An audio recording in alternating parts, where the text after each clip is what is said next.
Alors on va continuer en fait le cours qu'on a fait sur l'introduction à la Kabbalah, ou plus exactement l'introduction au Sefer Pitrei Chochma Vadat du Ramchal, qui est lui-même un condensé du Hotzrotz Chaim du Harizal. Donc on est en plein en fait dans les klalim, dans les principes de la Kabbalah du Hari Akadosh. Et ce qui est pratique avec ce Mavo et ensuite Pitrei Chochma Vadat, c'est que ça permet de voir les choses d'une manière globale avant de rentrer dans les détails. Des fois, quand on ouvre le Hetzraïm, le Harizal, on est un peu perdu parce que toutes les notions sont là, même si au début, ça fait référence à des notions qui vont être développées plus tard. Et finalement, on risque de se perdre dans les détails et se décourager. Le Ramchal, il a une autre approche. Il a une approche d'abord d'expliquer les klalim, les principes, et ensuite de rentrer dans les détails. C'est ça, c'est une manière pédagogique d'enseigner. On retrouve dans toute sa Torah, et en particulier dans sa manière d'avoir fait ce qu'on appelle des klalim pour la Kabbalah, les klalim peshanim, shniim, shlishim. Et là, dans Pitrei Chochma Vadat, il y a, on appelle aussi les klalim shniim, c'est le deuxième niveau de klalim.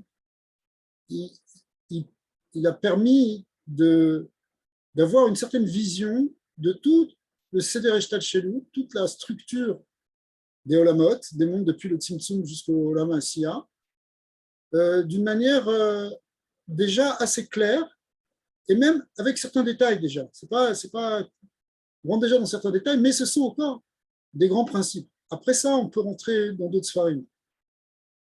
Donc c'est très très bon pour commencer. Et la semaine dernière, on a déjà vu un premier coup. On avait parlé du Tzimtzum, comment, en deux mots, comment le Tzimtzum, c'est en fait l'idée que le Ensof, l'infini, Dieu, va laisser une place au fini, au monde avec des limites, pour permettre une création avec des êtres qui seront avec certaines limites, des gvulotes. Et en même temps, ce Tzimtzum, il va être la source du fait que, bien, il y aura aussi de la lumière et de l'obscurité, donc aussi une possibilité de libre arbitre dedans. Donc on pourra exister en tant que créature quasi indépendante, des créatures qui peuvent choisir entre un côté ou l'autre. Et ça, c'est ce qu'on a vu dans un premier temps. On a vu donc le Tzimtzum. La deuxième chose qu'on a vu, c'était, on a commencé le chapitre sur les sphirotes. Alors, les sphirotes, en réalité, on a expliqué que les sphirotes, ce sont un dévoilement des midot d'Hachem. Les midot d'Hachem, elles existent dans le Ein Sof, mais on ne peut pas en parler en tant que midot encore, parce que quand tu dis midot, c'est une mesure. Parce que tout est unifié, tout est dans le 1 primordial et absolu de l'infini. Mais au moment du Tzimtzum, quand Dieu fait apparaître la force de la limitation qu'il produit lui-même, qui est en lui aussi, lorsqu'il fait apparaître cette force de la limitation, il peut permettre donc des mesures, et c'est ça qu'on appelle les midot, ou qu'on appelle les séphirotes. Séphirotes, ça voulait dire aussi la chaîne Safar, compter, qui dit dénombrement, dit quantité, dit limitation. Bien que, étant donné que ce sont des midot qui viennent de l'infini, dans leur essence, elles sont infinies. Donc c'est marqué d'ailleurs dans l'Agdama du Tikkun HaZohar, dans ce deuxième Agdama, qui est ce qu'on appelle la Pticha de Eliyahu, que le Ensof, il fait un avec les sphirotes. Il fait totalement un avec les lumières des sphirotes et même avec les kélim des sphirotes. On n'a pas encore vu cette notion, mais il fait un avec ces kélim. C'est-à-dire que même si on parle de mesures, ces mesures, elles ne sont pas séparées de l'illimité et de l'infini. Séphirot, on a vu une autre définition, c'est que Séphirot, c'est la chaîne sapir, qui veut dire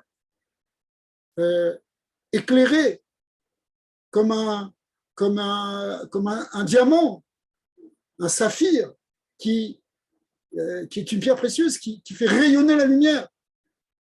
Eh bien, la même chose, les sphirotes, elles permettent à la lumière du divin de se dévoiler, de se révéler dans l'univers. Ça, c'était les deux choses qu'on avait vues. Après, on a vu que les sphirotes, elles se classifiaient en 3 étages essentiellement. Premièrement, le premier niveau, qui était les sphirotes supérieures de Keter Chochma, Bina, ou bien parfois on comptait Chochma, Bina, Dat, et on voit la définition que donne le Ramchal, qui vient du Harizal, qui est que quand est-ce qu'on compte Keter? C'est quand on regarde la structure des séphirotes par rapport à une autre structure, un partsouf par rapport à un partsouf supérieur, par exemple. À ce moment-là, hein, on parle de Keter qui va faire le lien avec le partsouf supérieur. Alors que quand on regarde, quand on a une analyse d'un partsouf en tant que tel, qu'on le regarde simplement dans son entité à lui, on parle maintenant de Chokhmah Bina Da'at. L'aspect de Keter est devenu intégrante de la structure des sphirotes, et on en parle comme le Da'at. Keter, c'est quand c'est déjà au-dessus, ça fait référence à un au-dessus, comme de même que la couronne d'un roi, elle est au-dessus de la tête. Et bien de même, le Keter, c'est quelque chose qui représente le Kesher, le lien avec les Olamot supérieurs. Alors que quand on dit Da'at, c'est au contraire connaître les choses de l'intérieur, et même, il y a ce qu'on appelle une page toute dans les midot, c'est-à-dire que cette connaissance-là, elle va faire descendre la lumière dans les midot. Et nous, à notre niveau, c'est aussi quand on s'analyse soi-même, et pour essayer de changer nos midot par notre date. Après, il y avait le deuxième niveau, qui était le niveau de Chesed Gvura Tiferet. Et Chesed Gvura Tiferet, le deuxième étage, lui, c'est à proprement parler les midot. On commence les midot. Avant, on était dans les gares, dans les Shosha Rishonot, les trois premières sphirotes, qui, elles, sont de l'ordre de Chokhmah, Bina, l'intellect. Maintenant, on est dans les midot, Chesed Gvura Tiferet. Et même si on parle de 7 midot, le Ikar des midot, c'est Chagat, Chesed Gvura Tiferet. Le reste, c'est une Pashtout. C'est un déploiement de cette force-là. Par Chesed Gvura Tiferet, avec Chesed Gvura Tiferet, qui sont la Hava, la Ira, la Dvekut, qui sont aussi le Chesed, le Din et la Rachamim, ce que le Ramchal appelle Cheder, Chesed Din Rachamim. Eh bien, après cela, il y aura un étage qui viendra, qui sera le troisième étage des Tifrot, mais qui est le deuxième étage des Midot, qui sera Netzar Od Yesod, qui permettra le déploiement de ces Midot, le déploiement de ces Sphirot. Et en fin de compte, à la fin, on arrivera à Malchut qui sera la synthèse de tout ça. On verra. Alors ça, c'est ce qu'on a vu en deux mots sur le Tzimtzum et les Sphirot. Et maintenant, on va reprendre un peu plus, on va développer ces notions de Sphirot pour donner des définitions qui sont relativement simples, mais qui sont clés, parce que si on n'a pas ces définitions-là, on parle en fait de choses qu'on ne connaît pas. Alors, ce qu'on a vu aussi, c'est que si on parle de 3 étages dans les sphirotes, d'un autre côté, ces sphirotes sont répartis en 3 kavim, qui sont d'un côté la droite, c'est-à-dire le côté du chesed, la gauche qui est le côté du din, et le centre qui est le côté de la rachamim. Et donc, sur la droite, on trouve chokhmah, chesed et netzar. Sur la gauche, on trouve bina, gevura et od. Et sur le centre, on trouve keter, da'at éventuellement, tiferet, yesod et même malchut. Ok, alors on va reprendre dans le texte. Hachem, on est Sharei Ramchal, page Koufioud. Voilà.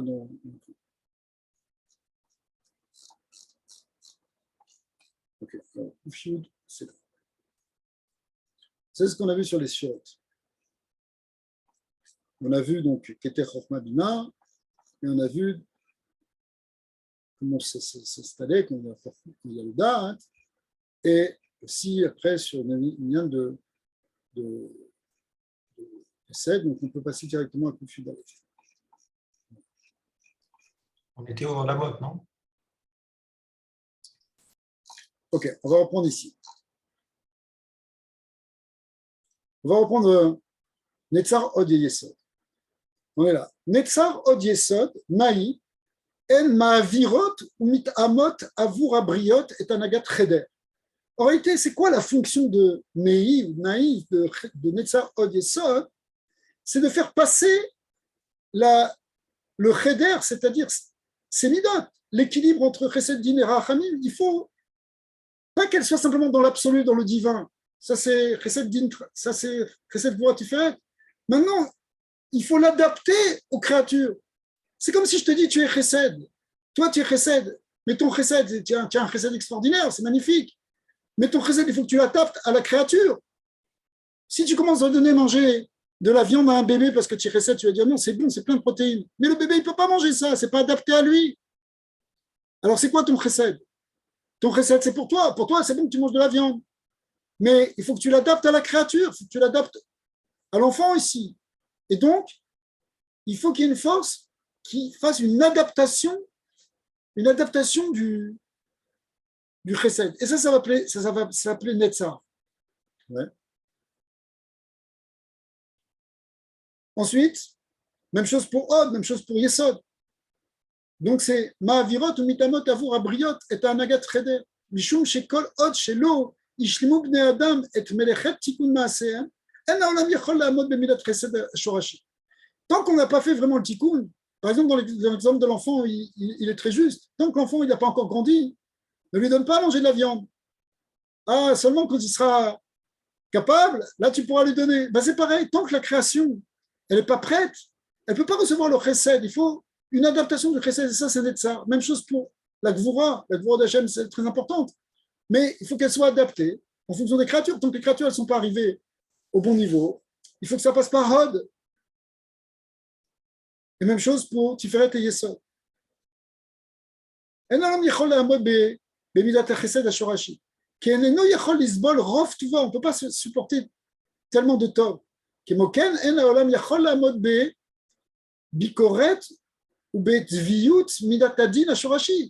peut pas.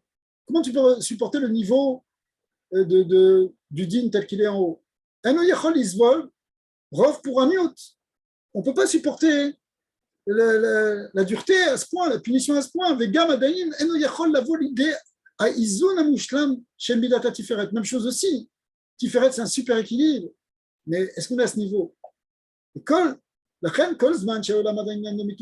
que le monde n'est pas complètement arrangé, ces sphirotes-là, elles vont agir. Et en réalité, ça va permettre d'atténuer et d'équilibrer les midot primordiales.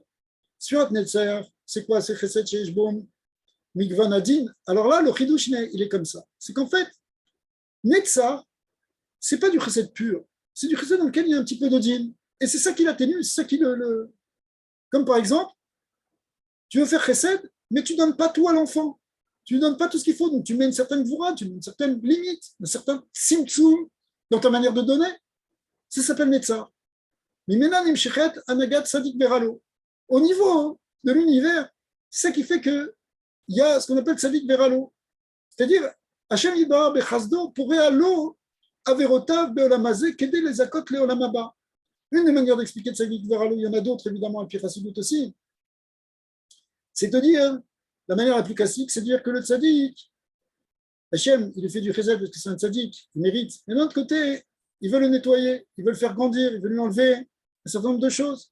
Alors, dans la mazé, il va y avoir certaines épreuves, certaines missionnaires. Pourquoi certaines épreuves?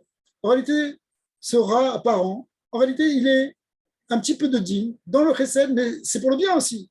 Mais en tout cas, ça s'appelle qu'il y a du din dedans. Alors ça vient de Netzar. Netzar, ça vient, c'est la source de Tzadik Veralo.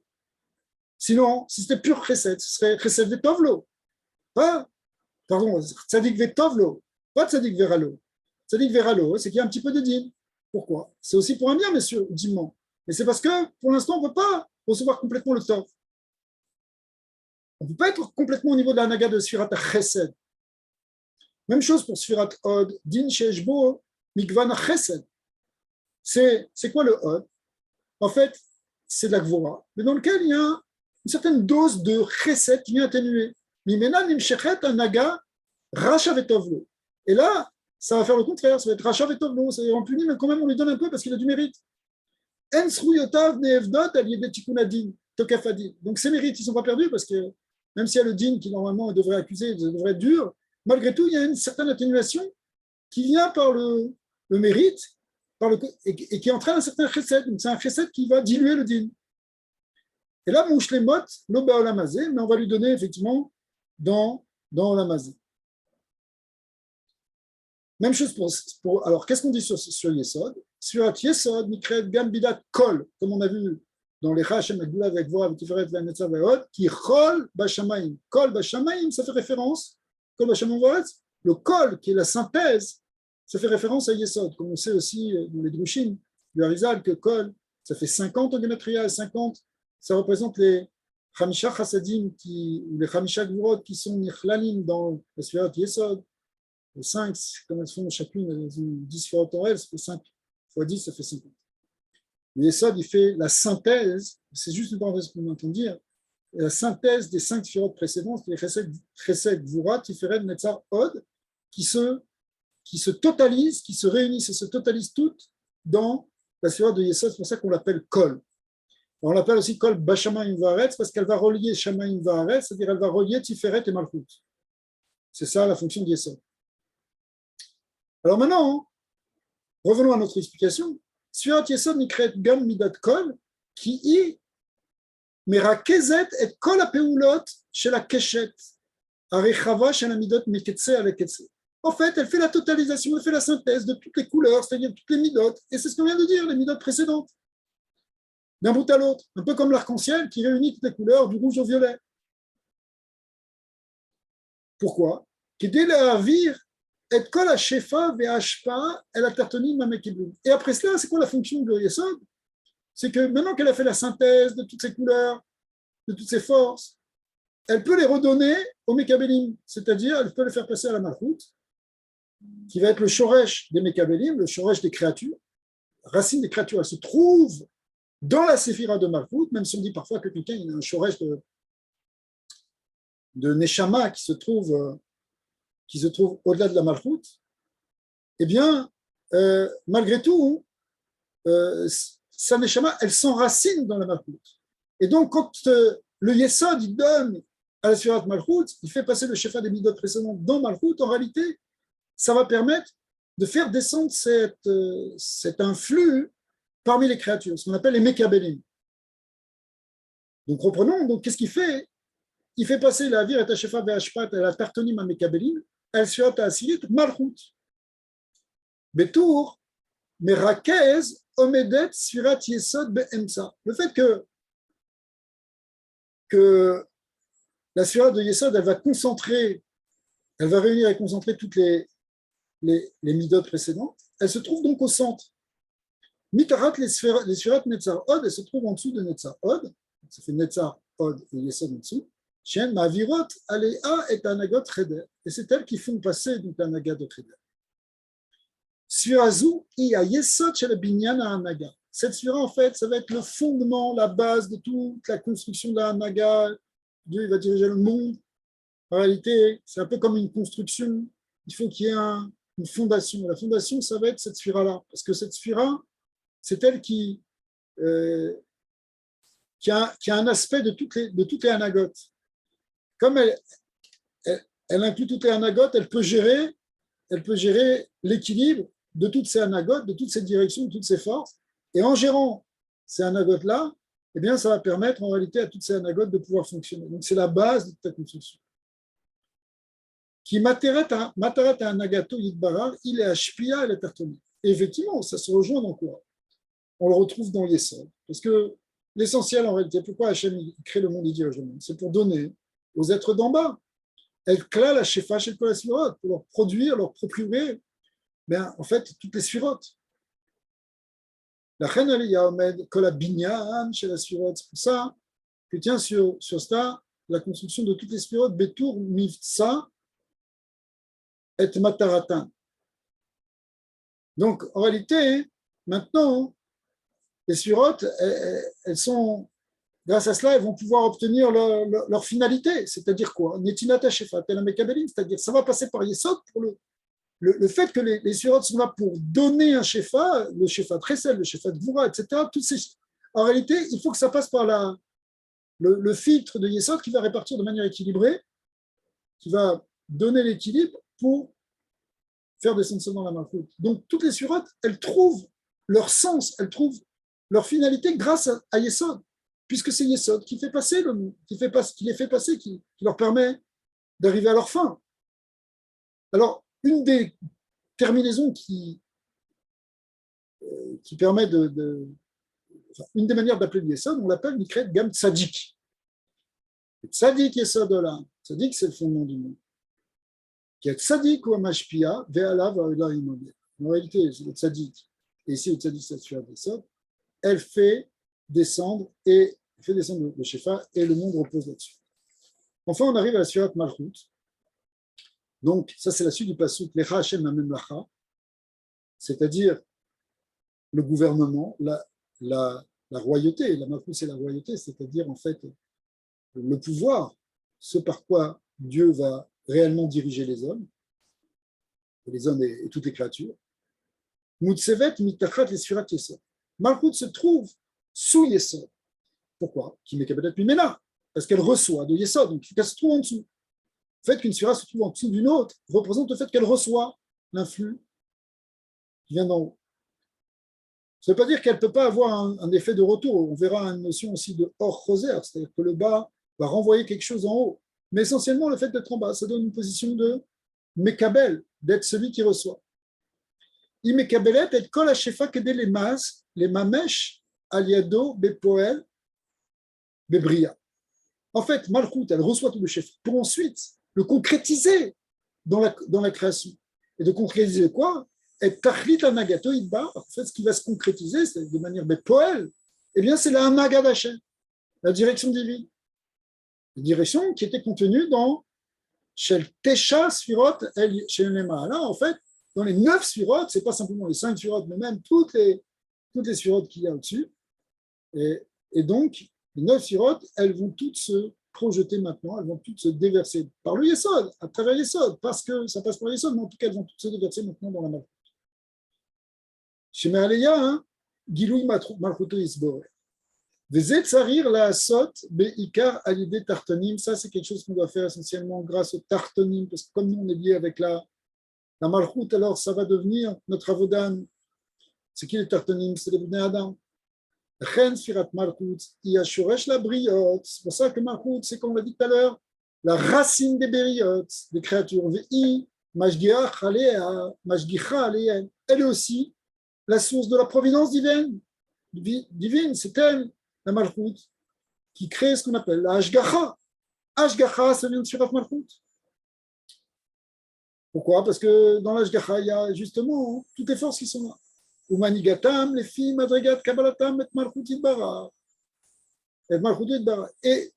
Et donc, par cet Ashgacha, ce contrôle en réalité, c'est une manière de diriger les créatures. Et cette création, ces créatures, elles sont dirigées aussi en fonction de leur capacité de recevoir cette direction.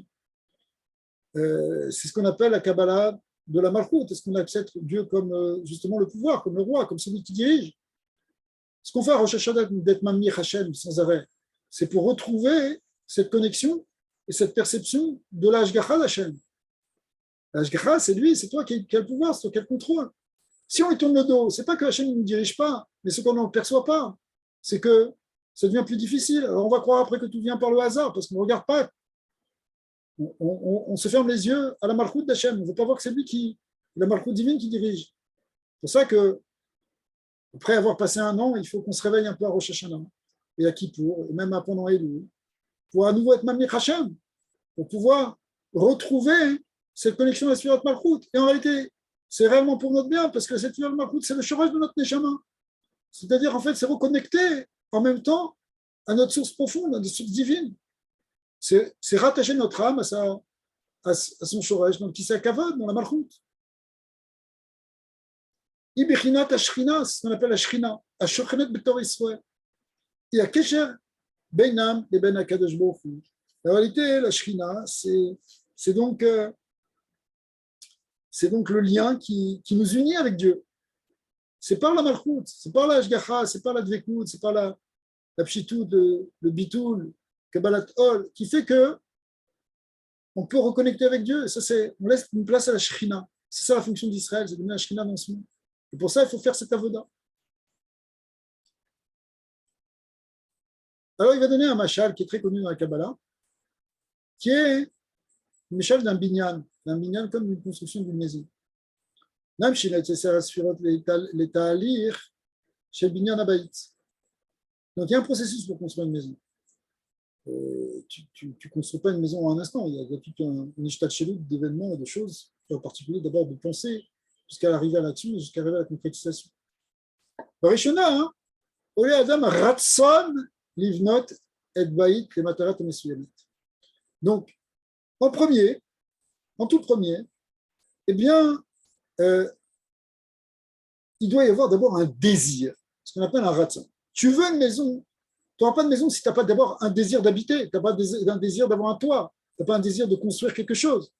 Si tu n'as pas le désir, qui est une maison, ou que même si éventuellement c'est un entrepreneur, c'est peut-être pour la vendre, mais en tout cas, s'il n'y a pas un désir d'avoir une maison, il n'y aura pas de maison. Tout commence par le désir. C'est pour ça que le désir, d'ailleurs, il est fondamental. Et c'est la première chose. Il va nous dire tout de suite que ce Ratson, ça correspond à la sphira de Keter, la première sphira. Donc, il va le dire un peu après, il donne baït les matarat mesouyamet. Tu construis une maison avec un certain but. Im baït megurim, au baït charoshet, ce soit une maison pour une maison d'habitation, une maison de travail, une usine, ou kédomé. Mais en tout cas, tu crées un bâtiment parce qu'il y a un désir d'en faire quelque chose.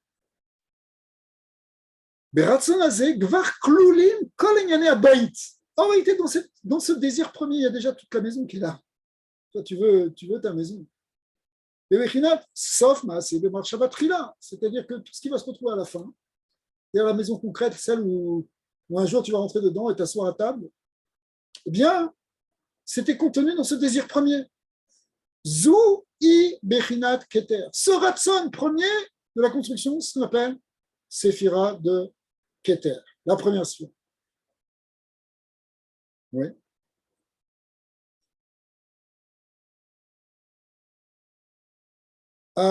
Adrika a mitranen et abaït al kol kumota akfa vechadarav ou bebechinat chochma. Maintenant,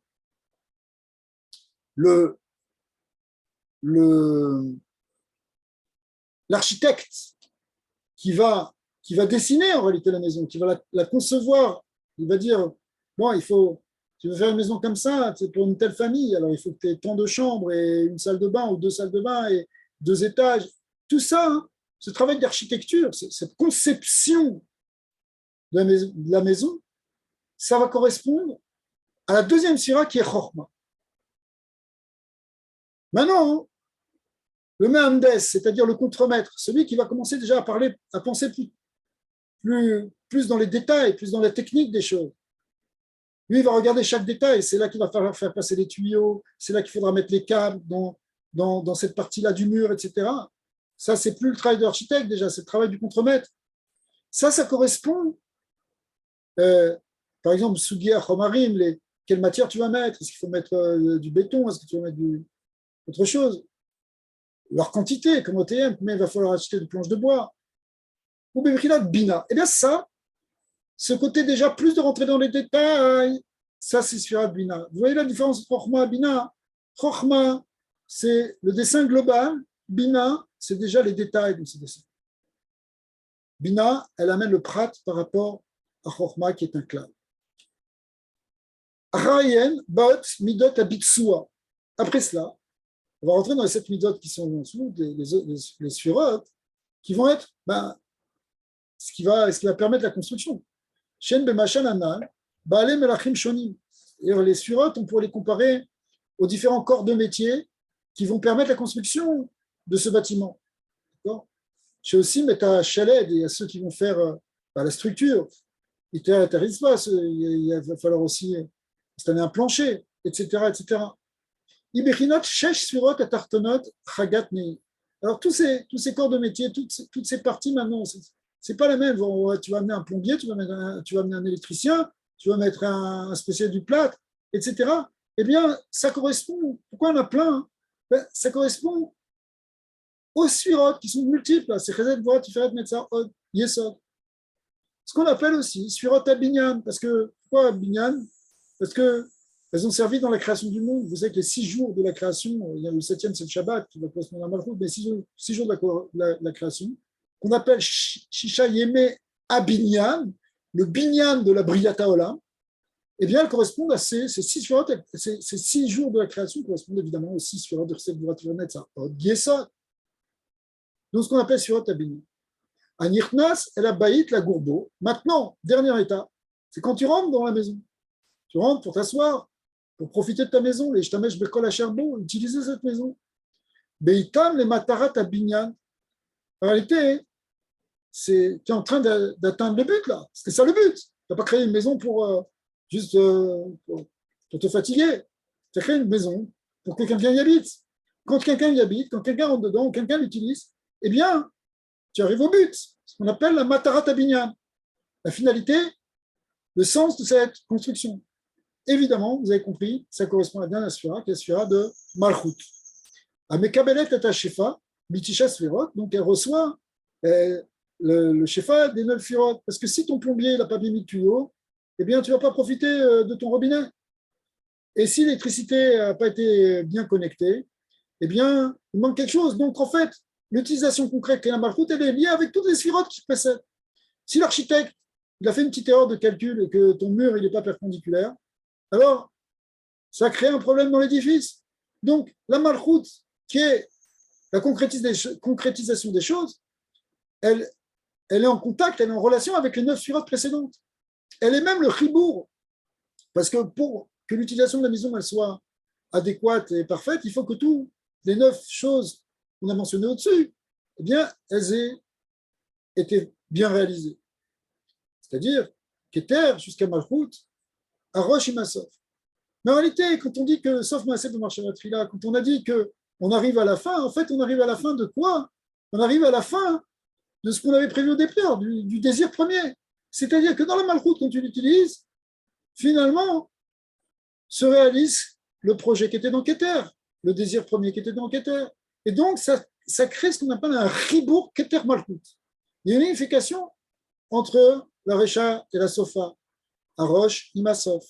Le Ramchal va parler beaucoup de ça dans des soirées qui sont plus des Klalim, mais qui sont au contraire du Iyun dans le Zohar, et qui sont un Mahamar qui s'appelle fameux, qui s'appelle Yehoud Recha et Sofa, ou Rosh Imasov, qui explique ce chibour ultime. Ou Beitam, les Midat, chez Otsa, les Poël, Matima Imratzon Amitranen. Et en réalité, ça fait quoi? C'est que ce qui est sorti concrètement, ça doit correspondre à ce qui était là au départ. Toi, tu veux avoir une maison, une belle maison, pour pouvoir voir des invités. Mais non, cette maison, si elle n'a pas été bien faite et qu'il pleut dedans et que alors, tu peux inviter personne, il y a un problème. Mais quand est-ce que tout va bien? C'est quand la Malchut reflète exactement ce qui était dans le Keter. Lorsque dans Malchut, tu vois ce qu'il y avait dans le Keter, lorsque dans l'application concrète, tu réalises ce qui était dans le désir premier, eh bien là, tu peux dire qu'effectivement, il y a un chibour Keter ou Malchut. Et c'est là qu'on s'aperçoit si ça a été bien fait. Est-ce que Keter, est-ce que Malchut, est-ce que Keter se révèle dans Malchut? Alors, on avait parlé un petit peu de Sfirat Da'at. Effectivement, Sfirat Da'at, mais en tafkido shel akablan aklali. On pourrait dire d'une certaine manière que le Da'at, ça correspond à ce qu'on appelle le contremaître général. C'est-à-dire, en Israël, on appelle ça le kablan. Le kablan, tout dépend de lui, parce que c'est lui qui relie tous les corps de métier. C'est lui qui doit harmoniser entre le plombier et l'électricien et celui qui fait la céramique. Parce que si tu amènes celui qui fait la céramique avant d'avoir amené l'électricien, après il faudra casser les tuiles pour pouvoir remettre les fils électriques. Donc il faut qu'il y ait quelqu'un qui coordonne tout ça, qui coordonne en réalité par rapport à notre Nimsha, qui coordonne les sphirot de Chesed Gvura Tiferet Netzar Od, Yesod. C'est qui va coordonner ça? Eh bien, c'est le contremaître aklali, c'est-à-dire le Da'at. Le Da'at, c'est lui qui va pouvoir rattacher les sphirotes entre les sphirotes, les équilibrer, les mettre dans le bon ordre. C'est la fonction de Da'at. C'est pour ça qu'on dit que le Da'at, il est mitpachet dans les midot. C'est lui qui est au cœur des midot, parce que c'est lui qui organise les midot. Or, il était par exemple à un autre niveau, un niveau même presque psychologique. Si tu as une mida de chesed et une mida de gvura, etc., il y a des moments où il faut que tu utilises le chesed, des moments où il faut que tu utilises la gvura, et dans la bonne mesure, pas trop de gvura, pas trop de chesed, ce qu'il faut pour que ça parte, pour que ça puisse porter réellement ses fruits. Eh bien, ce qui te permet de faire ça, c'est ton da'at. Ton da'at, il te dit, oh, arrête un peu là, tu es allé trop loin dans le chesed, ça ne va pas apporter du bien. Et ton da'at, il te dit, équilibre un peu avec un peu de gvura, mais un peu des limites. Par exemple, tu es dans l'éducation, tu adores ton enfant, alors tu veux lui donner, tu lui donnes, mais en même temps, tu l'empêches de se construire parce qu'il faut qu'il apprenne aussi à gérer le stress, il faut qu'il apprenne aussi à savoir que tout n'est pas si facile que ça, qu'il faut aussi qu'il donne des efforts. Donc il faut que tu donnes un peu de voura. Voura, c'est tu mets des limites. Dans ton précepte, tu dis, OK, ce cadeau, tu l'auras, mais il faut que tu fasses un effort dans l'année, dans ton travail. Ça veut dire que tu mets d'équilibre entre précepte et voura. Qui fait ça? C'est par quoi que tu fais ça? C'est par ton date, c'est ton esprit, ton date qui permet de donner la bonne mesure dans les midot. Ça s'appelle que le date, il imite pachet, betora midot.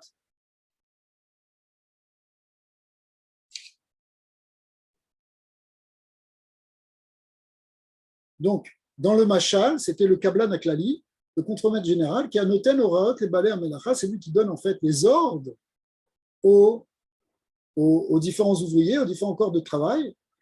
Les filles, à Torniout, Shel Adrikal, Veameandas. Donc lui, il récupère en quelque sorte ce qu'avait dit l'architecte, ce qu'avait dit déjà aussi le contremaître. Je ne sais pas, il faudrait qu'ils connaissent un peu plus les mots en français, mais peu importe. On a compris. Mendes, c'est aussi l'architecte. Mais Veomed al Bitswan Anachon pour leur donner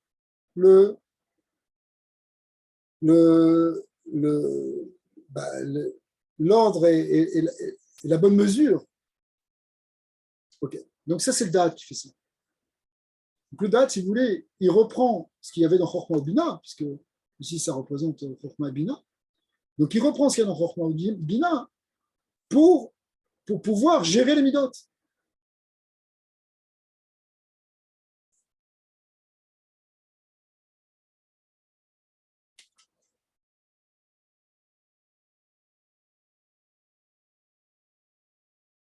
Alors, d'après ce qui a été dit au-dessus, Tesha Sfirot Anagato Yidbarar, Me'avot Shalosh Kumot Bemaonach. Zou al Gavezu. Donc, on a expliqué que les Sfirot, en fait, elles sont structurées en 3 étages. Chabad, Chagat, Nei. C'est comme ça qu'on en parle tout le temps dans la maison. Des fois, Kachav, Chagat, Nei. 3 étages les uns au-dessus des autres. Kacher Eliona, Igdola, Betiva, Vechuta, Miatartana.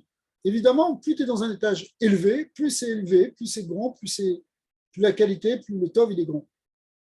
Mais Idargué ça. Mais d'un autre côté, En Meavut Gam Shlosh, Vutsot, Beme Ozan, Kelomar, Shlosha Kavin, Shel, Yamin, Small. D'un autre côté, on répartit les sphirotes en 3 groupes qui sont droite, gauche, centre. Donc on a haut, milieu, bas, mais aussi droite, gauche, centre. Bekav Yemini, dans le côté droit, Omdot, Sphirot, Chochma, Chesed, Netzah, ou Akav, Mibrinat, Chesed. Donc tout ce qu'on appelle Charan en abrégé, eh bien ça correspond à Bechila Chesed. Kav Small, Omedet, Sphirot, Bina, Gvura, Od. Du côté gauche, on a Bina, Gvura et Od, ce qu'on appelle Baga, ou Akav Bechila Din. Ça, c'est le Kav de Din. Ou Bekav Emtsaï, et dans le Kav Emtsaï, le Kav central, Omedet, Sphirot, Keter, Tiferet, ou Malchut, ce qu'on appelle aussi Katim, c'est-à-dire Keter, Tiferet, c'est ça, Katim, ça veut dire en fait, N Bebechinat a Kavanemutsa Ben Savot, donc ça va être en fait l'équilibre entre les deux côtés. Kol Sphira mitparetet af il et Sphira.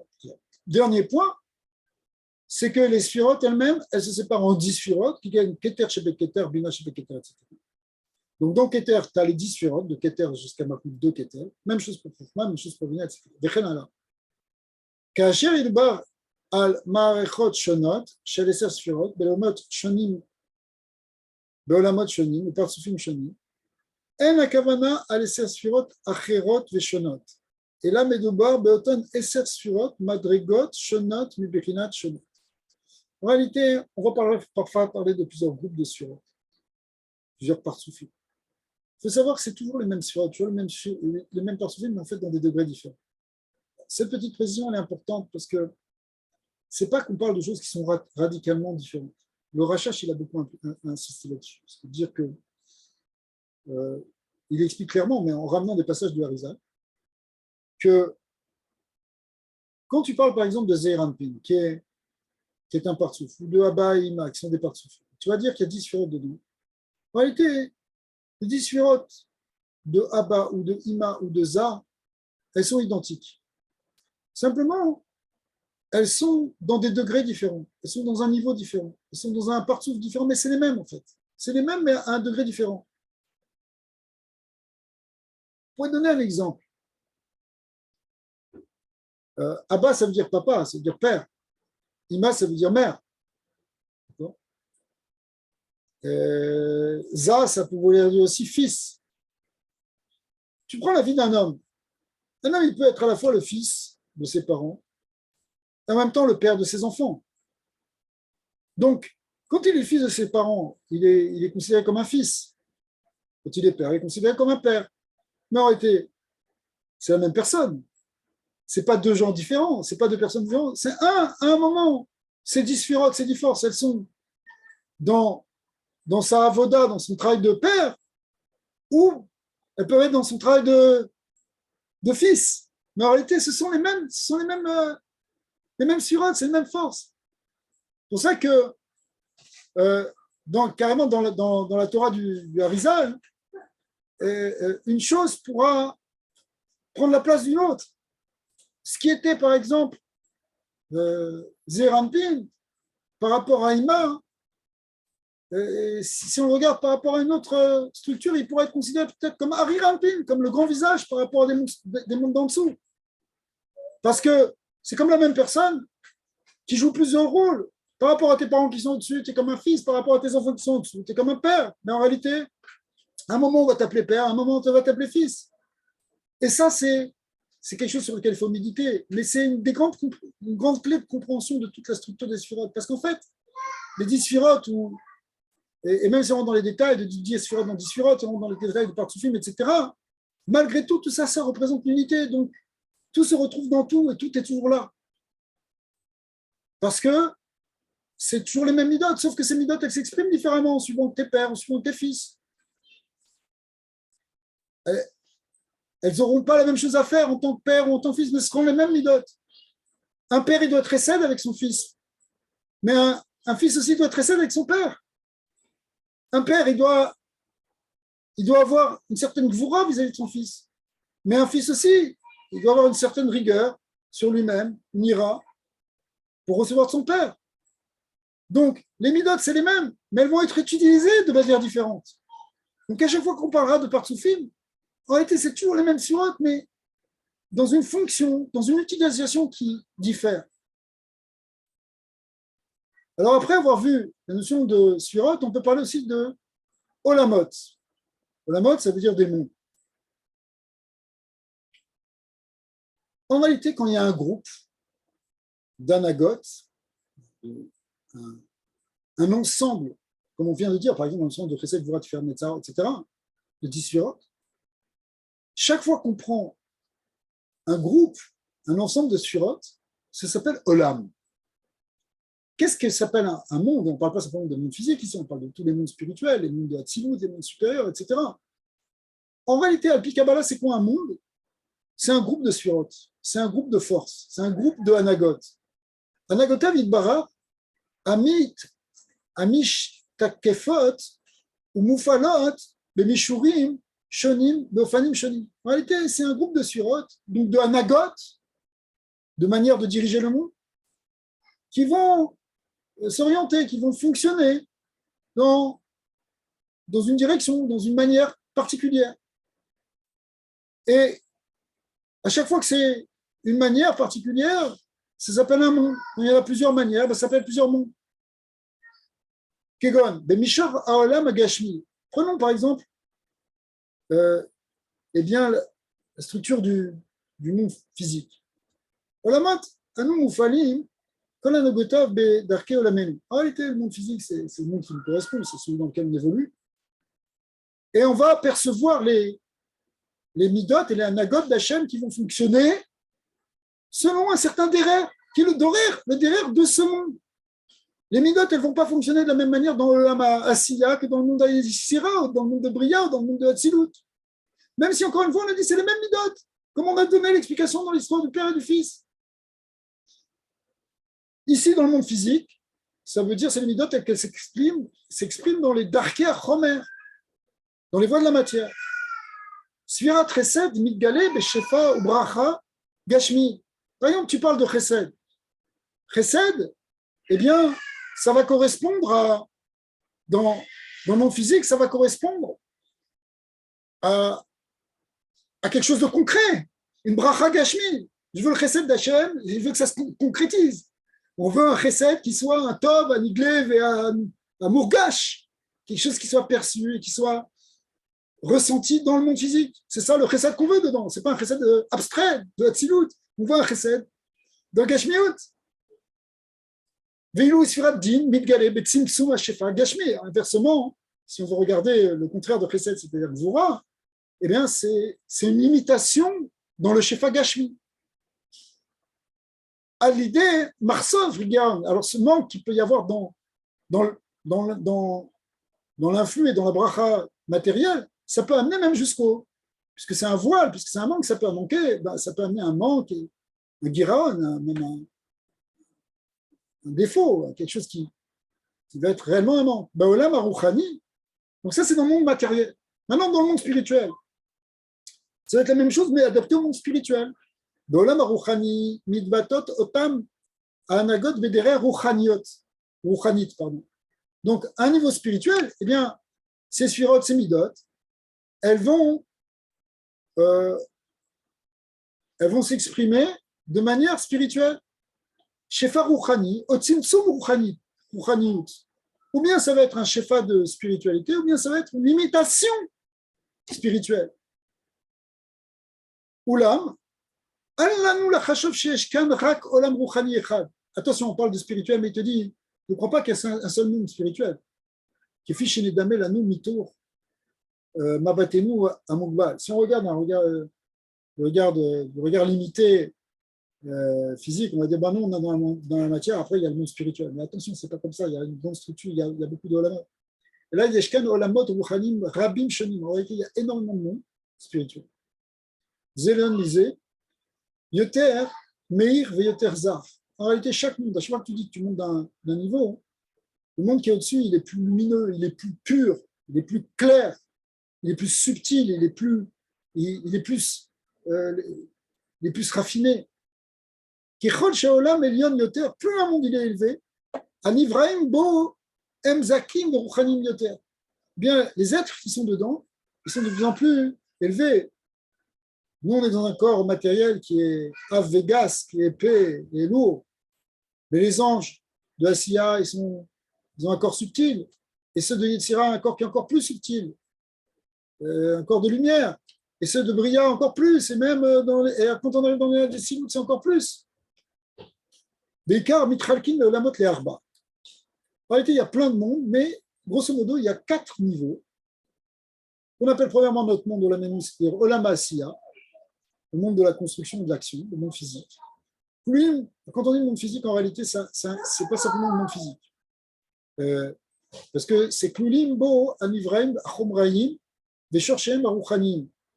En réalité, c'est les êtres physiques qui sont dedans, plus leur racine spirituelle.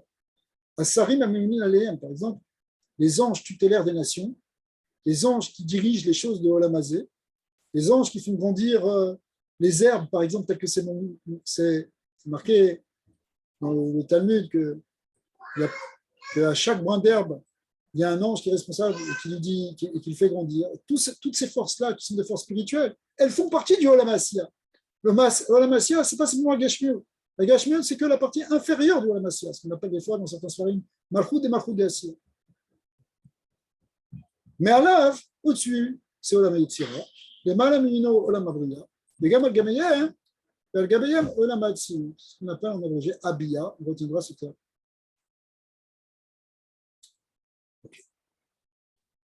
Shone Rav Yesh Ben Olam Hatzilut et Olamot Bia. Il y a une très grande différence entre Hatzilut et Bria. Et Bia. Bia, c'est Bria Yetzira Asiya.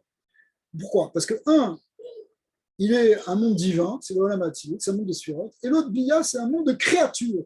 La création, elle commence à Bria. Bacher Bia, Yesh Yetsurim Ruchanim Gashmiyim. On était dans Bia, dans Bria Yetzira Asiya, il y a des créatures qui sont spirituelles et matérielles. Ruchanim, Olamot Bria, Yetzira, essentiellement, les êtres spirituels se trouvent dans la mode de Bria de Yetzira, ou Berosh Olam Asiya, et dans la partie supérieure de Asiya, comme on a dit tout à l'heure en parlant des anges tutélaires ou des anges qui font pousser les herbes, ou d'autres anges évidemment, qui sont dans le Olam Asiya. Donc, en fait, Bria, Yetzira, et même le haut de Asiya, c'est Ruchani. Oulam, Olam Hatzilut, En Yisurim Klal. En réalité, ça c'est vrai donc dans Bria, Yetzira et Asiya, donc, et dans le bas de Asiya, il faut le redire, excusez-moi, il y a les êtres gashmi, il y a le côté matériel. Mais dans Olam Hatzilut, En Yitzurim Klal, Hatzilut, il n'y a pas de créature. Ce n'est pas un monde de créatures. Il ne faut pas le mettre sur le même plan, Hatzilut, que Bia. Parce que Bia, Bria, Yetzira, Asiya, c'est un monde de créatures, spirituelles et matérielles. Hatzilut, ce n'est pas un monde de créatures, c'est un monde de séphirot, c'est un monde de midot, c'est un monde de force divine. Et là, Michlol, Orota Vidbar, c'est en fait un ensemble de lumière divine. Amash Kefot est un Anagota, et qui vont être les lumières qui vont éclairer la Hanaga. Yetzureh Olam Nubia Nivreu Met à Boré, que Metsiut Nivdelet Me à Boré. Effectivement, les créatures dans Bia, Bria et Tzirasia, elles sont créées comme des êtres séparés. Kenivraim Amofim Im Yeshut Atzmit. Ce sont en fait des créatures qui vont fonctionner avec une yeshut, c'est-à-dire un sentiment d'être indépendant, qui existe par elles-mêmes, même si elles peuvent percevoir qu'elles sont pas séparées de Dieu parce que c'est Hachem qui les fait exister, malgré tout. Elles existent comme des créatures avec une certaine indépendance. Il y a une créature, il n'y a pas que Dieu, il y a du créé. Alors dans Hatzilut, il n'y a que Dieu. En réalité, à un niveau plus profond, c'est vrai que dans Bia, il y a aussi le divin. C'est ça tout notre travail, c'est de révéler le divin dans la création. Même si cette création ne disparaît pas, mais elle se montre de plus en plus comme étant aussi une partie du divin. Mais en réalité, au moment de la création, elles apparaissent comme des créatures qui sont séparées, qui sont distinctes, qui ont une certaine existence propre, une yeshut atzmit. La reine Emikraim Olamat Nifradim. On l'appelle les mondes séparés, alors Nifradim, ça vient du mot piroud, les faret, je veux dire séparés, et qui s'oppose au monde du yichud, qui est le monde de Hatzilut. Hatzilut et les mondes qui sont au-dessus d'Hatzilut. Olam Hatzilut Kamo, ou Olam Shel Darke Anagota Vidbara. Le monde d'Hatzilut, c'est un monde en réalité de Sphirot, de Anagot, de force divine, de lumière. Bokol Anagota, Bo Bechinat, Marshavato Vidbara, c'est encore le plan de la pensée divine, la marshava divine. Chez Megale Lanou, à l'idée aérota. En réalité, ça va révéler les lumières d'Hachem, les lumières de Dieu. Vadaïn, l'obeshlav, shel bitsua, shel briot. On n'est pas encore dans le niveau qui correspond aux créatures, on est dans le monde qui est encore incréé, qui est le monde émané, le monde des sphirotes. On l'appelle aussi Hashem Hatzilut, Hashem Etzel, Etzel qui veut dire Etzel, ça veut dire qui est proche. C'est un monde de proximité, c'est le monde de la proximité avec Hashem. Et comme on retrouve aussi chez Adaïn, l'onivdam me'etzlo, c'est encore proche de lui. Mais l'Hashem Hatzel, qui mimeno ne'etzalu venotzaru olamot bia. On peut le dire aussi à Hatzel. C'est l'autre manière d'expliquer les choses, c'est-à-dire émanation. Donc, le monde de Hatzilut, c'est un monde de proximité qui fait un avec lui. C'est etzlo, c'est chez lui, c'est à côté de lui, c'est en lui, c'est proche de lui. Et l'autre, c'est une émanation de lui. Alors, l'émanation, c'est un terme qui est un peu délicat à manier, parce que quand on dit émaner, ça a l'air de sortir de. Or, les sphirotes, en fait, au fond, elles ne sortent pas du Ensof. Simplement, elle se révèle au sein de l'Ensof, en fait, dans un lieu qui s'appelle le lieu du Tzimtzum, qui est au sein de l'Ensof, mais c'est pas, on ne peut pas dire qu'elle soit hors de lui. Donc le mot émanation, il est un peu difficile à manier, mais c'est ça qu'on utilise aussi pour comprendre le mot de Hatzel, les Hatzel qui veut dire émaner. Et on le voit en réalité ici, il y a une autre manière de dire qui permet de sortir de cette chose-là, parce que la plupart des mots nous disent Hatzel, Hatzilut, c'est ce qui sort du Ensof, mais là il explique quelque chose qui va nous aider, c'est que c'est de elle que sortent les autres mondes.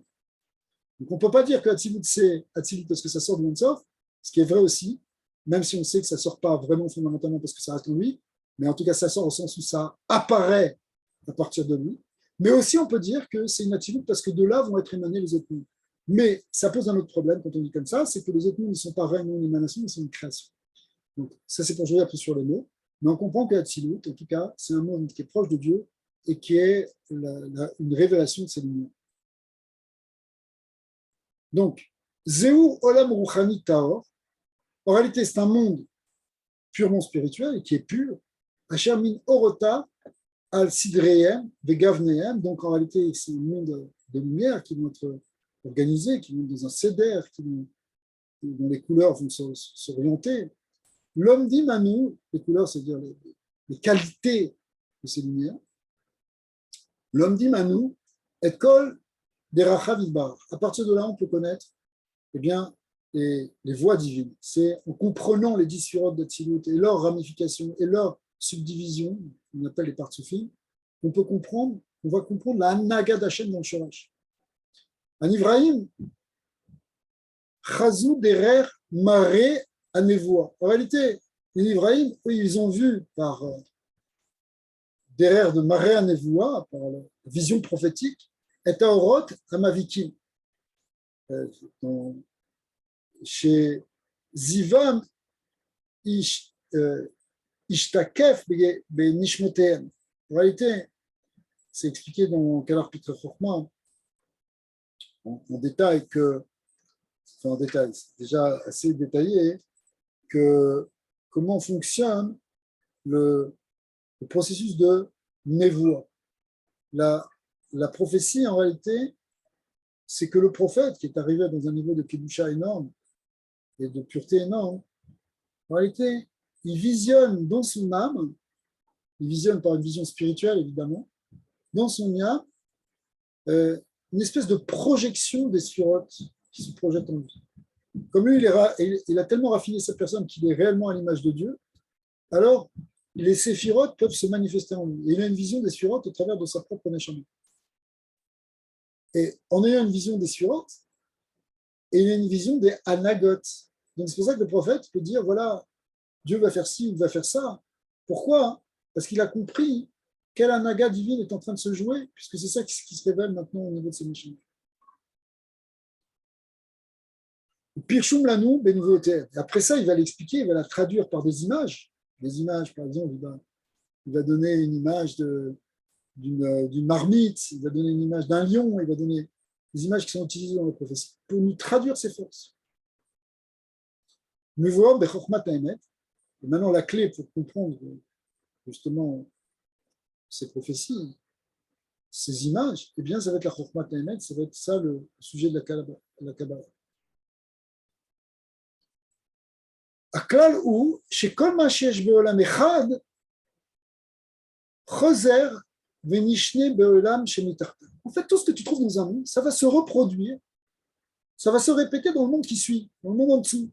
Les foot, maout haolam, mais selon évidemment la nature du monde d'en dessous.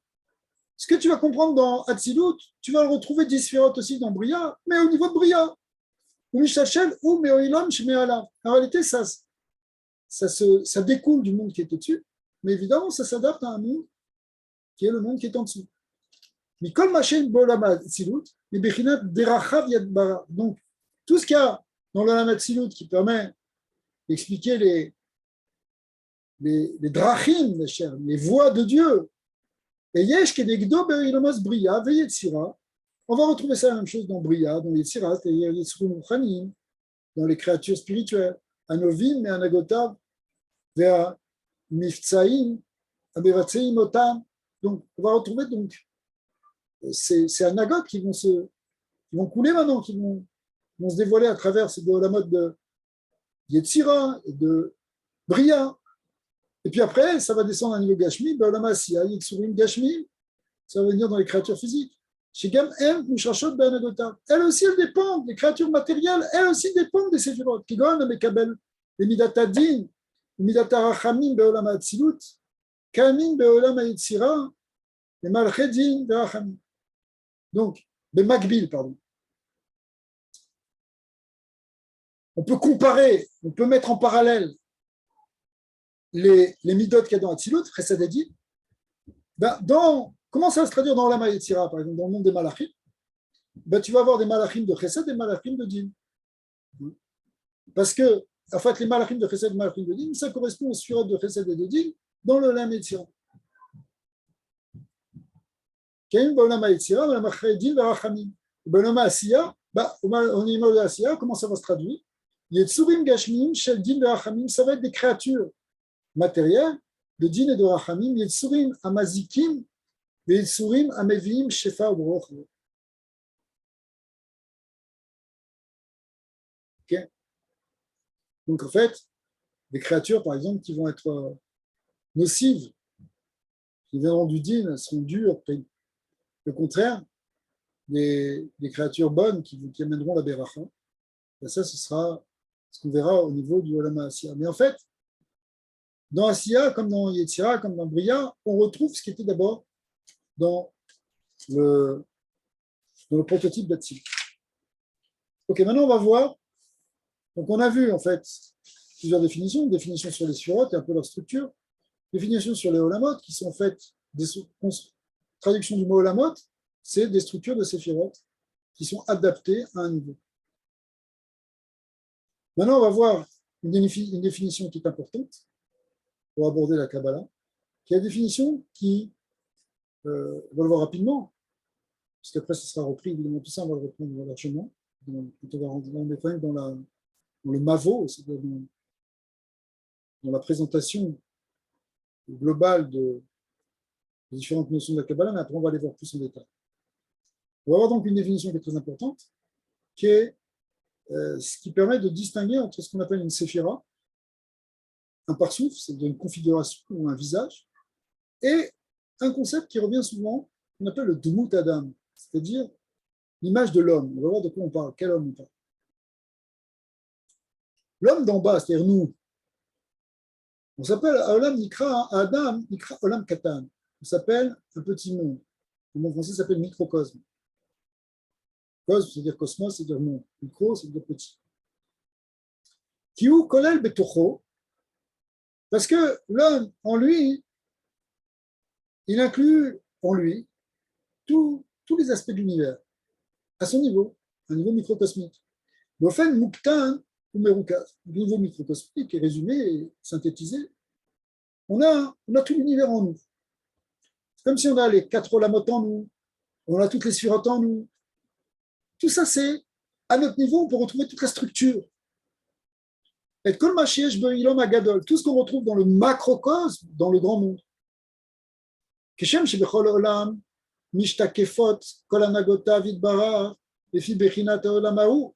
De même qu'en réalité, dans chaque monde, eh bien, toutes les anagotes, elles apparaissent, elles se montrent en fait selon le niveau de ce monde, comme on a expliqué. Car mishtakefot, kol anagotav, bemivne nishmato shel adam, aussi apparaissent en fait dans la structure de l'homme, eh bien toutes les anagotes. Vegam, bemivne gufo. Et ça se retrouve même dans la structure du corps. On n'est pas qu'un corps, on est d'accord.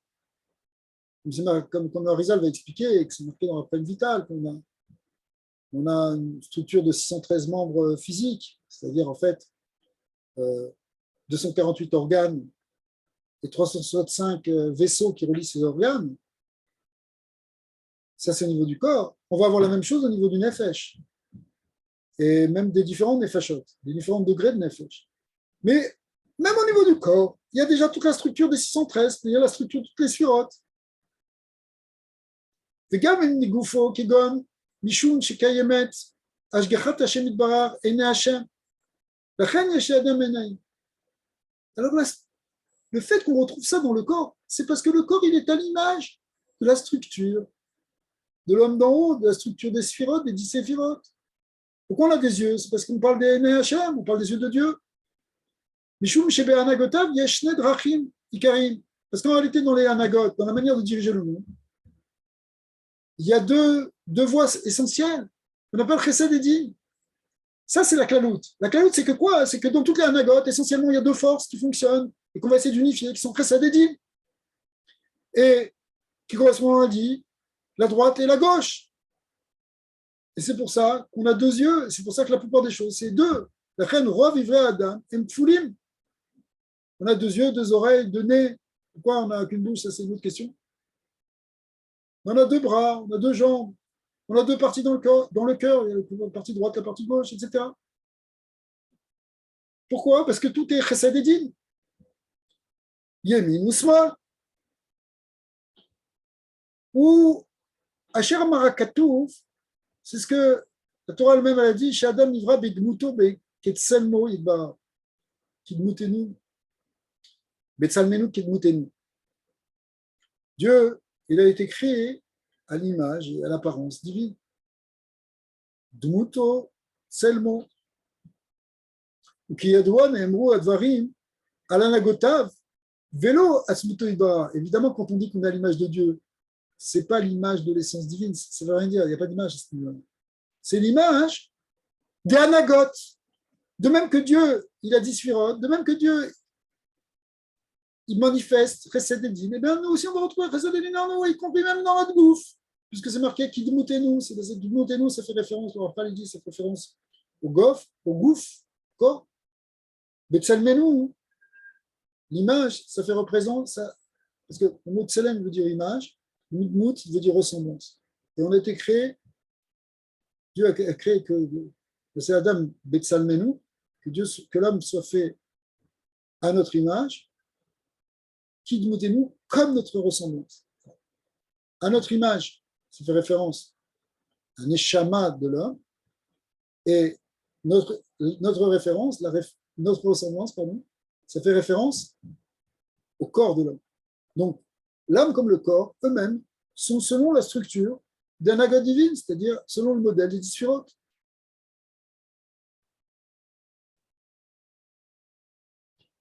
Asher, on ne parle pas évidemment de l'Atzmut. Là, il n'y a pas d'Asagar, on ne sait pas ce que c'est l'Atzmut. L'Atzmut, c'est l'essence divine, ce qui est au-delà même des midot. Dmuto, Vetsalmo Idbara, Em Yivne Klalut, Kal Mirchlol, Anagotav, chez les Sphirot. En réalité, on va y voir ici un groupe de 10 Sphirot. Amista Ephot, Mitralkot et Tariak Pratim, qui à chaque fois elle-même se divise en 613 parties, comme on l'a dit. Kedugmat, Veshiur, Kumatadam. Donc on retrouvera la structure du corps de l'homme. Al-Taria Gevara, Vegidav. On retrouvera ça dans les 10. Pardon, les 613 membres et enfin, organes et vaisseaux. Le conduit. L'homme yoter nachon ou le mar les faire. Mais d'un côté, c'est même plus juste de dire le contraire. Qui muto shaladam al kol barechet avara vetivkodem. Quand tu prends l'apparence de l'homme et toute sa structure d'organes et de fonctions, ou kidmut vetselem anagato yedba, c'est en fait quelque chose qui reproduit dans le niveau dans lequel il est, le niveau du corps, dans le niveau de l'âme, cette structure d'un anagot divine, qui aurait nimeno ou mishtalshel venovea. Adam nivra bedmuto vetsalmo yedba.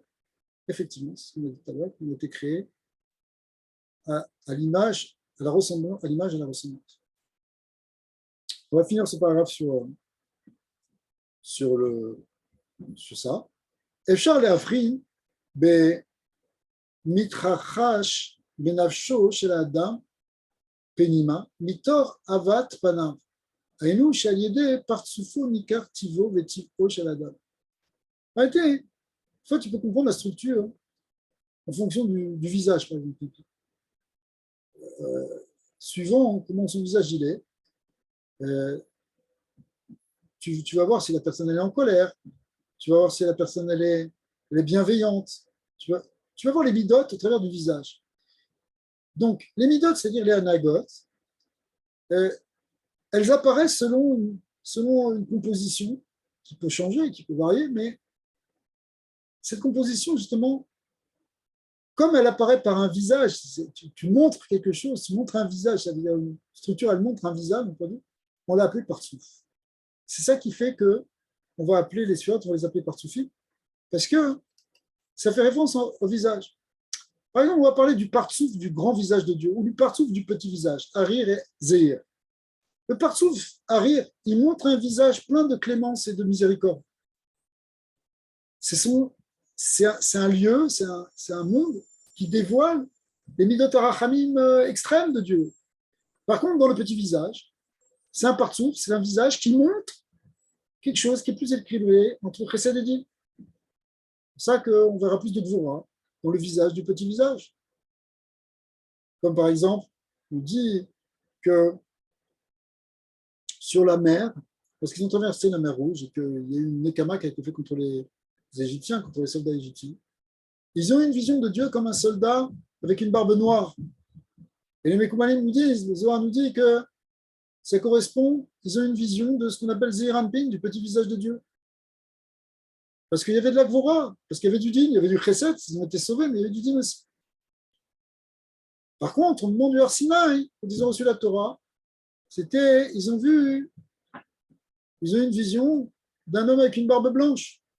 Ça représentait un Gilouï du Harir Anpin, du grand visage qui, lui, est représenté par comme le grand-père, plein de miséricorde et de bonté. Donc, l'Inyan des Partsoufim, le terme qu'on a choisi, en fait, c'est visage. On pourrait traduire, d'après cette explication ici, Partsouf par visage, un visage séphirotique, parce que c'est ce qui montre une intériorité. De même que par le visage, tu ne peux pas cacher ce qu'il y a à l'intérieur. Tu peux faire semblant. Mais en réalité, le visage, dans le moment, il permet de voir dans le panim, on voit ce qu'il y a dans le pnim. Partsouf, qui ou ma vie est kolapnim. Alors, une anaga shlema murkevet meser sfirat. Une anaga complète, elle inclut toujours, elle est composée de 10 sphirot, ulam, achat, me'asphirot, yirkola liyot, gam, i anaga shlema, les filles de Kinata, ou Maouta. Mais malgré tout, une sphira elle-même, elle peut être déjà une structure complète d'une anaga. Ve'az mitparetet à sphira, azot les ser sphirot pratiyot. Donc une sphira, après, elle va se subdiviser en 10 sphirot, par exemple. Ou me'en murkav partsouf, intarias de chalakim. Et là, il y a un visage qui inclut même 613 parties. Vous voyez, il y a une sphira, tu peux la regarder au microscope, tu vas voir 10 sphirotes. Ces 10 sphirotes, tu vas voir dedans, il y a une structure déjà comme une structure de 613 parties comme dans un homme. Ce qu'on appelle shiur kumatadam. À chaque fois que tu parles de 613, tu fais référence à Adam. Parce que l'homme, il est composé de 613. 613 parties, c'est ce qu'on appelle le tariag evarim et chassagidim. Donc on arrive au tariag. Shiur kumatadam. Kigon sfirat keter. On va prendre un exemple. Tu prends la sfirat keter. Keshim akifa, alkol sfirot, umaneget, otam betur ratson atachiti, akolel mekouvan, et kol shlave amitrouvan mubisua, il pourrait être kepartouf. Si tu regardes la sphira dans toute sa fonction, elle, la sphira, on a dit, c'est par exemple dans l'histoire de la construction, c'était le ratson au début, le tachlit, enfin le ratson tachiti, c'est-à-dire le désir premier, pour arriver à une finalité. Eh bien, lorsque tu es à ce niveau-là, hein, tu regardes là, maintenant si tu regardes en détail, tu vas l'avoir comme un visage. On va appeler à ce moment-là, il va prendre un nom, on va l'appeler Harir Anpin, le grand visage. Et ce grand visage, il va être lui-même, il va inclure Tariag et Varav. Alors 613 parties, qui sont les 613 aspects du Keter. וכן ספירת חוכמה, ספירת חוכמה, יכולה לפעול כמקיפה וכוללת את כל הנהגות מבחינת התכלון. Donc en réalité, Chokhmah aussi, elle va fonctionner avec toute sa structure. On a dit le travail de l'architecte en Chokhmah, mais en réalité, même dans Chokhmah, même dans ce travail d'architecture, il faut que tu aies toutes les midotes. sinon tu vas faire un dessin de travers. Mitor mabat achorma mashkifa i al chesed vedin b'shar amidot. En réalité, dans la vision au niveau chorma, on peut voir aussi les différentes parties de chesed, de din et de shar amidot.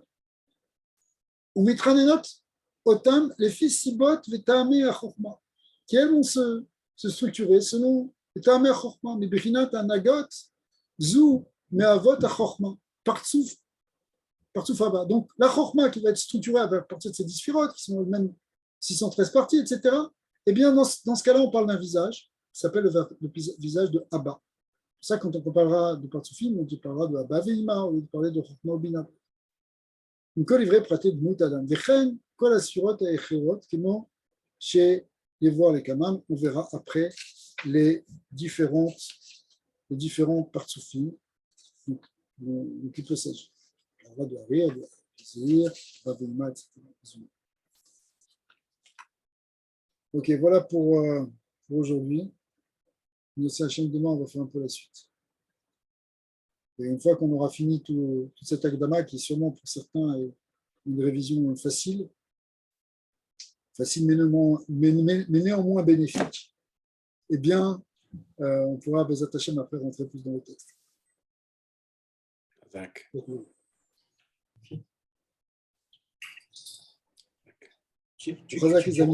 Tu pourras m'envoyer le lien de ce qu'on avait fait avant. Et celui-là, est-ce que tu penses que tu peux le mettre aujourd'hui, m'envoyer le lien? Comme ça, je révise même encore demain. Ouais.